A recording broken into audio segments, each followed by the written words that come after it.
Halo Sobat Nobar, selamat datang di Nobar. Kembali lagi bersama saya Tobi yang kali ini akan membawakan film berjudul Jamesy Boy yang dirilis pada tahun 2014. Menceritakan sebuah kisah nyata dari sosok James Burns. Beliau adalah seorang sutradara film dan serial televisi Amerika yang memiliki masa lalu yang sangat kelam. Dan film ini akan berfokus pada masa-masa James di penjara. Kala itu dia masih 18 tahun, bisa dibilang bocah lah ya, dan sudah bolak-balik masuk lapas. Selain itu, dia juga merupakan anak yang hobi baku hantam. Lantas, bagaimanakah kisahnya? So, tanpa berlama-lama lagi, siapkan mata, telinga, dan anu-anuan kalian semua. Mari kita nobar dan inilah Jamesy Boy.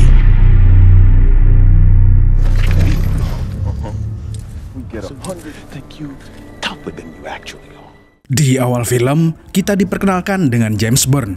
Dia adalah remaja yang sering membuat masalah dan sudah beberapa kali masuk penjara. Selain itu, dia juga sangat hobi berbaku hantam. Terlihat James sedang dihukum oleh sipir karena telah memukul napi lain. Padahal itu adalah hari pertamanya di penjara.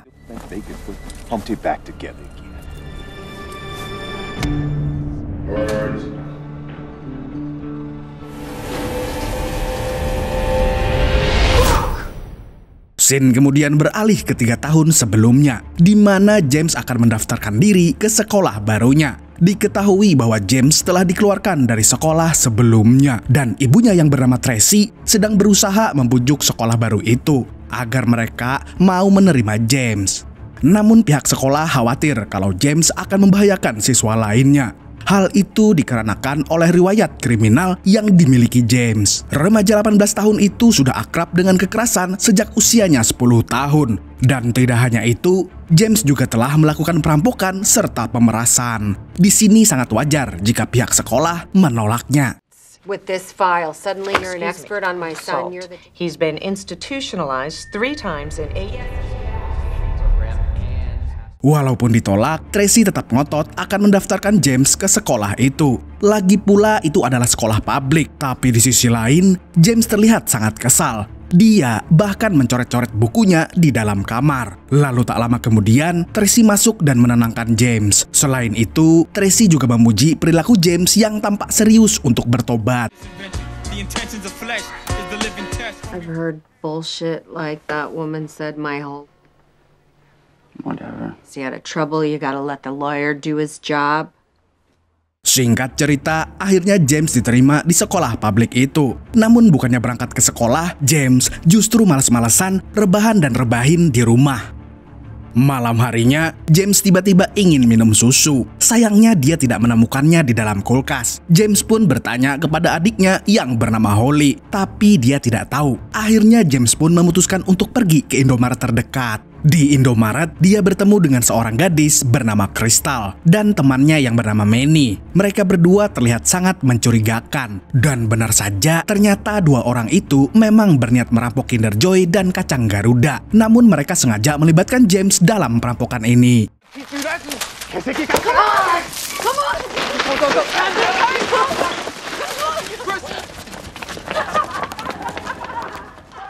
Dan anehnya, James justru terlihat senang melakukannya. Karena itu, mereka pun berkenalan dan menjadi sangat akrab. That was great. I just bought these high tops this year. What are you talking about? Yeah, I gotta. My mom found in my sock drawer and free, so I got 15. I gotta go. Oh no. Tidak hanya itu, mereka bahkan teler berjamaah dan menghisap rokok daun singkong. Namun tak lama kemudian, James pamit pulang karena dia memiliki gelang pelacak di kakinya. Dan kalau dia tidak pulang sebelum jam 8 malam, maka dia bisa masuk penjara lagi. Keesokan harinya, James kembali bertemu dengan Crystal dan Manny. Kali ini mereka mengajaknya untuk main ke rumah Mary, di mana dia adalah seorang gadis kaya yang polos. Dan di rumah yang megah itu, mereka bersenang-senang dengan minum beras kencur, serta berjoget TikTok rame-rame.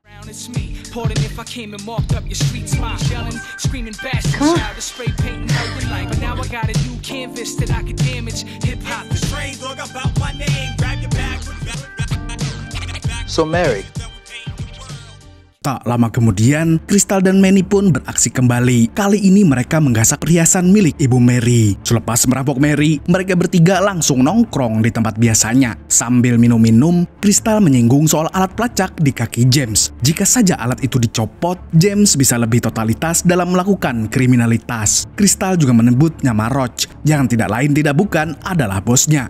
Dia mengatakan kalau Roach akan sangat menyukai James. Malam harinya, Tracy tidak sengaja menemukan botol alkohol di kamar James. Hey, James. You know what?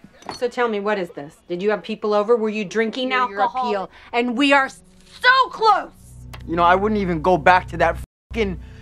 Dia pun langsung memarahi anaknya itu. Tidak hanya itu, dia juga kesal karena James tidak peduli dengan sekolahnya. Mendengar ibunya marah, James justru mengungkit tentang ayahnya yang pergi entah kemana, Bang Toyib. Dan dia menyalahkan ibunya karena itu. Tracy yang sudah lelah berdebat pun memilih untuk pasrah. Dia tidak peduli lagi dengan kelakuan James.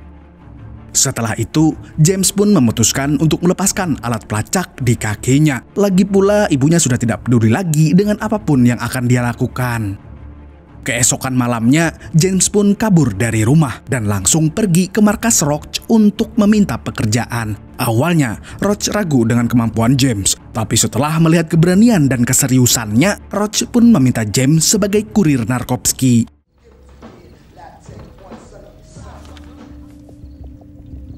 My bitch!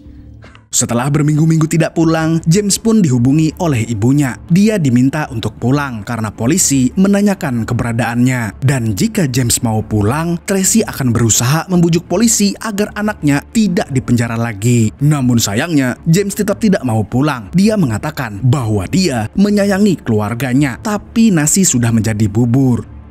Beberapa hari setelah itu, James diajak oleh Roach untuk merampok rumah seseorang. Namun James mendapatkan peran sebagai penjaga. Dia harus mengawasi keadaan di luar. Tak lama setelah Roach dan Manny membobol rumah orang, tiba-tiba pemilik rumah itu datang.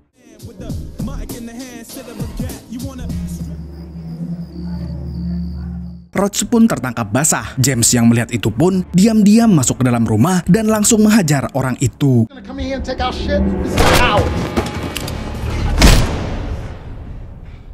Setelah orang itu tumbang, mereka pun langsung mengambil barang-barangnya. Lalu sebelum pergi, Roach memukul orang itu hingga pingsan. Dan misi pun berhasil.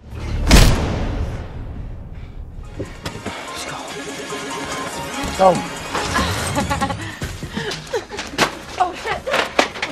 Keesokan harinya, James dan Crystal kembali ke Indomaret yang pernah mereka rampok. Tapi kasirnya bukan lagi bapak-bapak, melainkan gadis cantik bernama Sarah. Dan dia adalah anak dari pemilik toko swalayan itu. Di sini James tampak tertarik dengan Sarah. Tapi Sarah yang tahu kelakuan James pun sedikit merasa takut. Dia memutuskan untuk menggratiskan minuman yang dibeli James, karena dia mengira James akan merampok lagi. Sementara itu, Crystal tiba-tiba menghampiri James dan mencelepot bibirnya.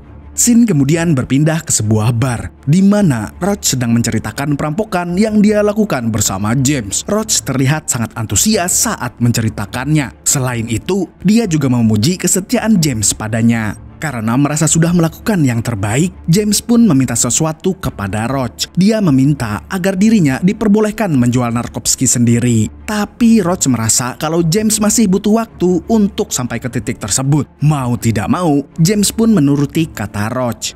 Sepulangnya dari bar, James mendapati Crystal sedang membaca buku harian miliknya. Dia pun langsung merebut buku itu. I just didn't know my big tough gangster had a stuff and I said give it back to me! Oh, calm down. Hey. Di sini James terlihat marah karena Crystal membaca buku itu tanpa sepengetahuannya. Melihat itu, Crystal pun langsung minta maaf. Suatu malam, James dan Manny kembali bekerja. Tapi kali ini Roach tidak bisa datang dan mereka harus menagih uang Narkovsky kepada seorang pecandu yang cukup menakutkan. For rock. The f*** you are. Actually, let's do it exactly this way. James, let's just pick it up! Is this a fucking game of cops and robbers? Meskipun awalnya gugup, pada akhirnya James berhasil menggertak dengan pistol. Akan tetapi, saat James hampir berhasil mendapatkan uangnya, tiba-tiba dia disergap oleh anak buah pecandu Narkovsky itu. Shut up! Stop screaming! dan mereka pun akhirnya babak belur. Setelah diusir, James tidak langsung pergi dari situ. Dia justru langsung balas dendam dengan menghancurkan mobil pecandu itu. What the What? Look at this! Dan di mobil itu, dia menemukan tas besar berisi senjata api. James pun langsung berpikir untuk menjual semua senjata tersebut. Namun sepulangnya dari tempat itu, James malah bertengkar dengan Crystal. Dia merasa diremehkan karena usianya masih belasan. Selain itu, Crystal juga menganggapnya masih bocah. Karena kesal, James pun langsung pergi dari markas Roach.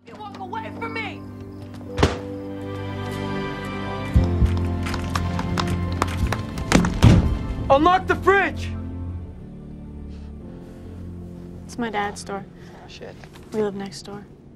Dan untuk melampiaskan kekesalannya, James pun mampir ke Indomaret untuk menggasak beras kencur. Awalnya James bersikap sangat kasar kepada Sarah, tapi kemudian dia minta maaf dan mereka pun mengobrol sampai larut malam.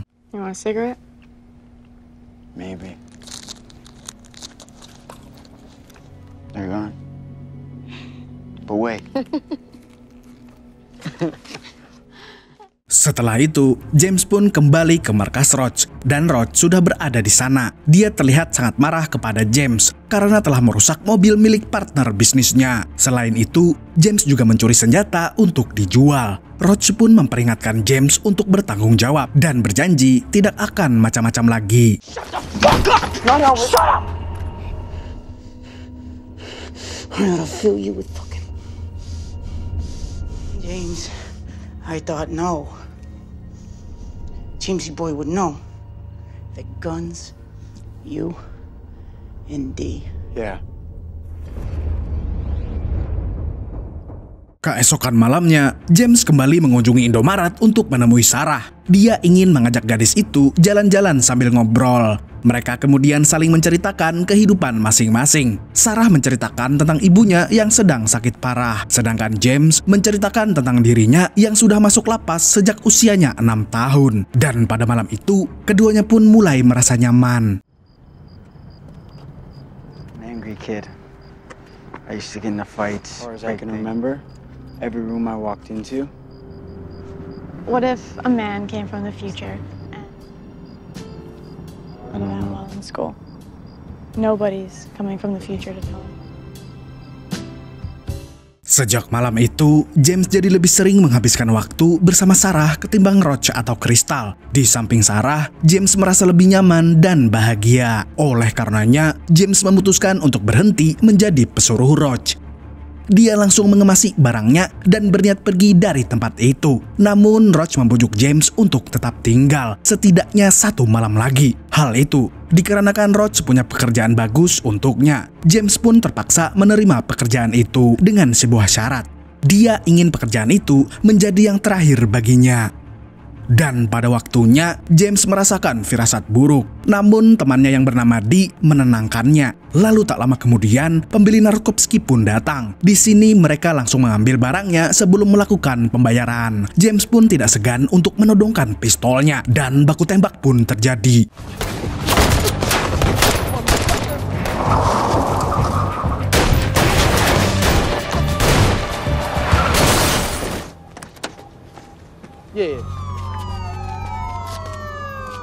James dan Dee berhasil membunuh semua pecandu itu. Tapi sialnya, polisi datang dengan cepat. Tumben, Dee pun mengajak James untuk kabur keluar kota. Tapi James memilih tidak ikut. Di sisi lain, Crystal dan Roach juga ikut tertangkap polisi akibat insiden tersebut. Dan satu-satunya orang yang bisa James temui hanyalah Sarah. Namun Sarah tidak bisa pergi begitu saja dengan James karena dia masih punya keluarga yang dia sayangi. Alhasil, James pun harus menghadapi semua itu sendirian. Dan pada akhirnya, James pun menyerah. Get on the ground now! Dia tidak melakukan perlawanan sama sekali saat polisi mengepungnya. Singkat cerita, James pun dikirim ke lapas dewasa karena dianggap terlalu brutal jika ditempatkan di lapas remaja.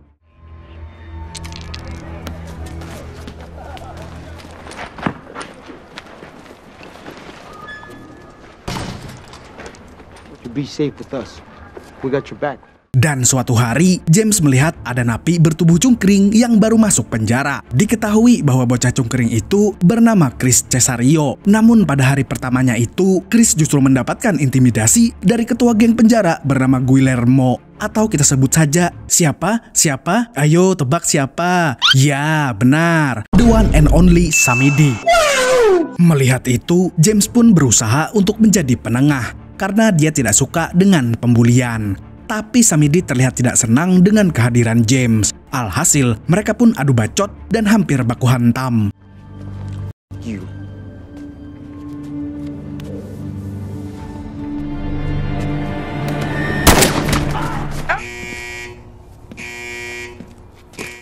I don't know, maybe you're trying to prove yourself. Who the fuck are you? Chris Cesario. Untungnya para sipir berhasil mencegah hal tersebut. Setelah itu, James pun langsung dimarahi oleh kepala sipir yang bernama Falcon. Aku kira Falcon. Dia terlihat sangat kesal dengan James karena anak itu sudah berkali-kali melakukan baku hantam. Di sisi lain, Chris berusaha membela James di depan Falcon. Tapi Falcon mengatakan kalau James tidak berniat membela Chris, dia hanyalah bocah yang hobi baku hantam. Pokoknya baku hantam dulu, bos. Keesokan harinya, Samidi CS berniat untuk menghajar James saat dia sedang mandi. Dan James pun berusaha melawannya sendirian.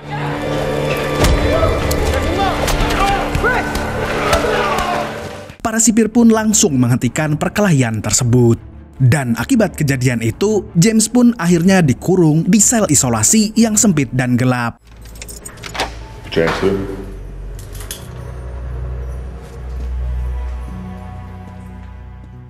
Setelah keluar dari sel isolasi, James kembali melakukan rutinitasnya. Namun masalah dengan Samidi tentu belum selesai. Di sisi lain, James justru tertarik dengan salah satu napi yang suka menyendiri. Dan napi bernama Conrad itu terlihat sangat menyeramkan. James pun mulai mendekati Conrad, walaupun itu bukanlah hal yang mudah. Dan tujuan James mendekati Conrad adalah untuk mencari sekutu, agar Samidi tidak terlalu sesumbar. Namun lagi-lagi Conrad bersikap dingin kepada James. Dia menganggap James tidak ada bedanya dengan Samidi CS. So?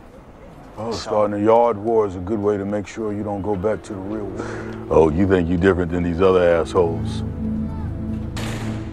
Keesokan harinya, James dijenguk oleh sang ibu. Mereka pun saling bertukar kabar dan saling mendoakan. Terlihat Tracy tidak mampu menahan air matanya di depan James.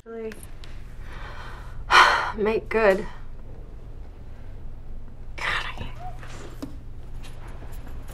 Tree. When was the last time you got a tree? I'm getting you a kick-ass present. Boy, but things are gonna get better. Sejak pertemuan dengan sang ibu, James seperti mendapatkan wangsit dari langit. Dia pun mulai mengurangi hobi gelutnya sedikit demi sedikit dan menggantinya dengan kegiatan menulis. Suatu saat, James memberanikan diri untuk memberikan hasil tulisannya kepada Conrad. James kemudian meminta pendapatnya karena Conrad terlihat suka membaca. Namun Conrad enggan memberikan pendapat. Yang jelas, Conrad ingin James terus menulis tanpa memikirkan hasilnya bagus atau tidak. Portuguese. Those little bananas, right? Don't matter about what. Block it out.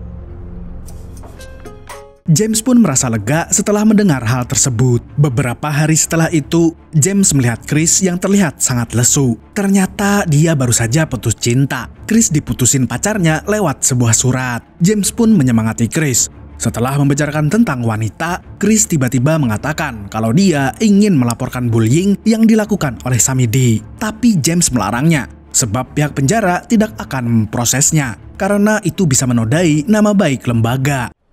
Visitors that would come and read to us, administration. You can't do that. Administration would never side with an inmate against this. Just keep your head down. Lalu tanpa sepengetahuan Chris, James diam-diam menemui Falcon untuk membicarakan tentang nasib Chris. Dia memohon agar Falcon memindahkan Chris ke tempat perlindungan agar anak itu tidak diganggu oleh Samidi CS. Sayangnya kabar itu pun terdengar ke telinga Samidi. Gangster Meksiko itu pun langsung mendatangi James. Dia menantangnya untuk baku hantam. Namun, James mengabaikannya. Dia tidak ingin terlibat perkelahian lagi. Scene pun beralih ke beberapa hari setelah itu, di mana upaya James dalam menolong Chris ternyata gagal total. Chris justru mendapatkan tambahan hukuman selama 6 tahun. James pun merasa bersalah karena hal tersebut. Dan tidak disangka-sangka, di depan narapidana lainnya, Chris memutuskan untuk melakukan adegan yang sudah pasti menyebabkan dolar kuning dan pembatasan usia di video ini. Semua orang di lapas pun seketika menjadi heboh. Sementara itu, James berusaha membujuk Chris agar tidak melakukannya.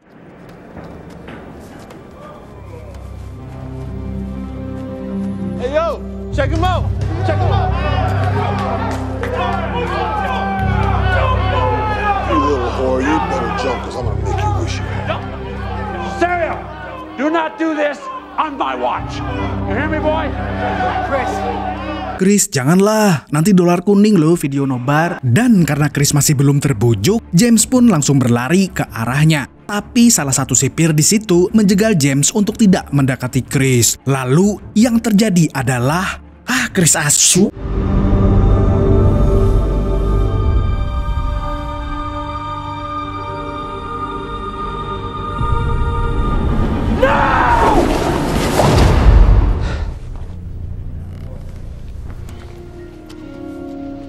This is over. Setelah insiden tersebut, Fulton menyuruh para sipir untuk mengurung semua tahanan. Namun James justru berlari ke arah Samidi dan langsung menghajarnya. The fuck? No! God damn it! Calm the fuck down! Calm the fuck down! Lock it down. Akibat kejadian itu, Letnan Fulton juga ikut terkena dampaknya. Dia langsung dipanggil oleh Dewan Penasehat akibat rentetan peristiwa baku hantam yang melibatkan James. Dan Fulton sama sekali tidak mengelak, sebab itu juga merupakan kesalahannya. Di sisi lain, Conrad sedang melerai perseteruan antara James dan narapidana lain. Conrad lalu mempertanyakan sikap James yang kekanak-kanakan, padahal bocah itu akan mendapatkan hukuman tambahan. Conrad mengatakan kalau hukuman tersebut bisa saja dibatalkan jika James bisa meyakinkan para dewan penasehat lapas. Tapi bukannya nurut, James malah menghina Conrad. Hal itu pun membuat pria berbadan besar itu murka seketika. Your motherfucking neck right now. I give every limb I got, but don't you dare pretend that shit is courage. You got some pretty ass eyes, bitch. Lalu tak lama kemudian, James pun melaksanakan sidang bersama para penasehat. Di sini James sama sekali tidak memberikan pembelaan. Dia juga akan menerima tambahan hukuman jika diperlukan. Tapi dia mengatakan kalau dia diberi kesempatan, dia akan memanfaatkannya sebaik mungkin. Singkat cerita, James akhirnya dibebaskan karena dia bersedia untuk berperilaku baik di sisa hukumannya. Dia pun berpamitan kepada Conrad, dan pria berbadan besar itu mewanti-wanti agar James tidak masuk penjara lagi, sebab Conrad akan membunuhnya jika mereka satu penjara lagi. Di luar lapas, James sudah ditunggu oleh Tracy dan Holly, dan mereka pun sangat senang melihat James akhirnya bebas. Selain itu, Tracy juga ingin James bekerja seperti orang normal, agar tidak kembali ke lubang yang sama, minimal jadi PNS lah. James pun mengikuti kata ibunya dan mulai bekerja sebagai cleaning service. Namun suatu hari, dia dikunjungi oleh teman satu penjaranya. James diajak untuk melakukan pekerjaan gelap lagi, tapi James langsung menolaknya karena dia ingin bertobat. Beberapa hari setelahnya, James pergi mengunjungi Indomaret, tapi tempat itu sudah terbengkalai. Padahal dia sangat ingin menemui Sarah. Akhirnya James bertanya kepada ayahnya, dan ternyata gadis itu telah pindah rumah. Selain itu, Sarah juga sudah bertunangan dengan pria lain. James pun senang karena Sarah terlihat bahagia. Lalu di akhir film, diperlihatkan kalau James semakin rajin menulis dan gemar menabung. Selain itu, dia juga akhirnya bisa hidup mandiri tanpa bergantung lagi kepada orang tuanya. Dan film pun tamat dengan happy ending. Kayak gini terus sih tulisannya, naskahnya ini. Dasar Udin Nganju. Film ini mengajarkan kita tentang pertobatan. Jika kita tidak berusaha mengubah diri kita ke arah yang lebih baik, maka kita akan tetap menjadi orang yang sama. Kisah hidup James adalah sebuah inspirasi yang bisa kita pelajari, terutama untuk para kaum rebahan penimbun tisu paseo. Segitu dulu untuk hari ini. Saya Tobi mewakili orang-orang yang masih menjaga tradisi dikerokin kalau masuk angin, mengucapkan sampai jumpa di video selanjutnya, dan kamsya. Assalamualaikum warahmatullahi wabarakatuh. Masuk angin nih, mau dikerokin dulu.